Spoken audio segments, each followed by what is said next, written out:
North Korea never relents its aggressive stance against South Korea, Japan, and the US. More recently, Kim Jong-un demonstrated yet another stint of intimidation by firing 3 short-range ballistic missiles on December 31, 2022. He chose the occasion when he presided over a meeting of the ruling Workers' Party to review economic and political efforts for this year and decide on policy plans for the year 2023.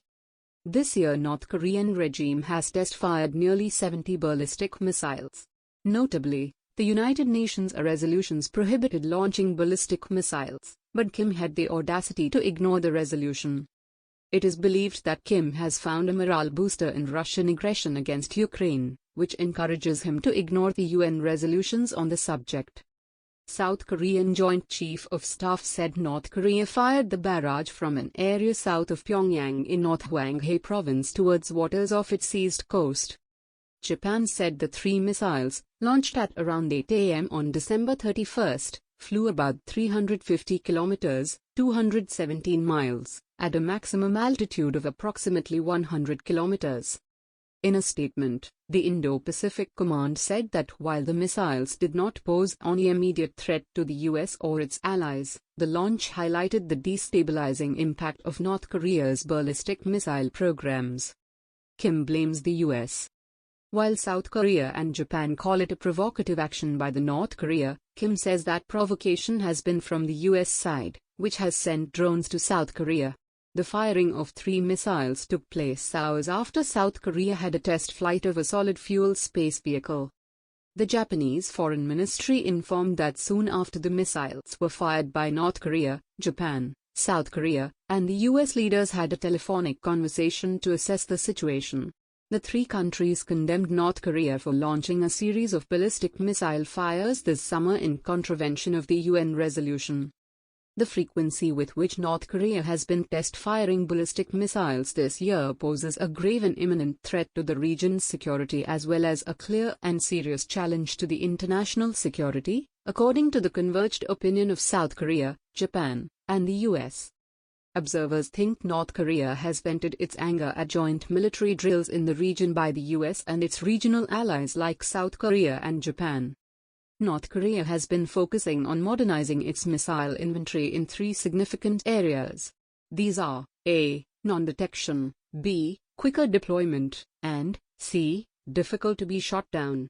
But the missile testing for this year has been designed to make South Korea, Japan, and the US the targets of NK's nuclear weapons. In a notable move, North Korea launched an ICBM, and Kim's daughter was present on the platform.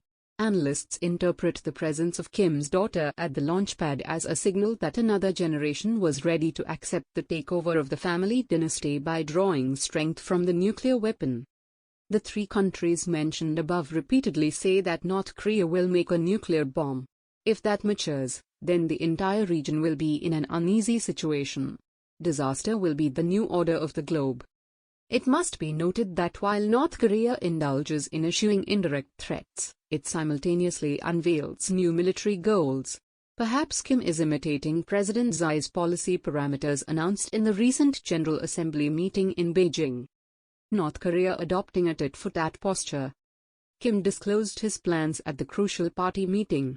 On Saturday, the state's official Korean Central News Agency said that Kim has been analyzing the recent subjective and objective situation facing our revolution and the condition and circumstances to be foreseen in future.